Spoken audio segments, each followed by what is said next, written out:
Welcome to our channel. Today we how to update Supabase auth UI for secure web onboarding, full guide step by step clearly.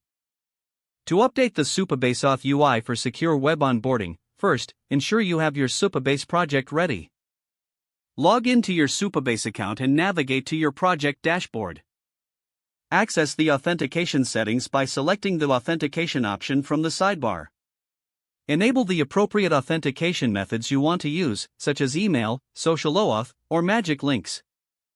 Next, customize your authentication appearance.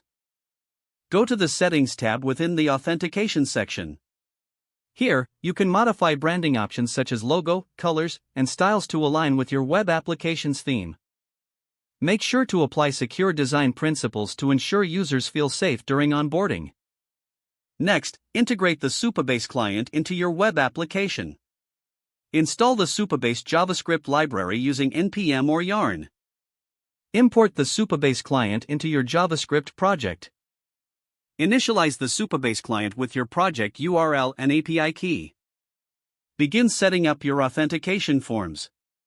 Create new components for sign-in and sign-up functionalities. Utilize Supabase built-in UI components or design your own.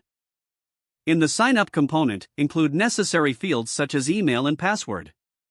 For secure onboarding, add password strength indicators and validation messages. In the sign-in component, ensure to include an option for password recovery. Now, handle user sign-up and sign-in in your application logic. Use the Supabase client methods such as sign-up and sign-in to manage these processes. Implement error handling to provide users with relevant feedback on authentication issues. Next, configure session management for logged-in users. Utilize the Supabase client to manage user sessions and keep track of authentication state.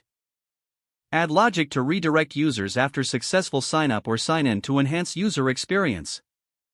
Consider implementing multi-factor authentication for added security. Check the Supabase documentation for details on how to set it up. Test your authentication flows thoroughly to ensure everything works seamlessly. Finally, deploy your web application to your hosting provider. Don't forget to like this video and subscribe to our channel for more step-by-step tech guides.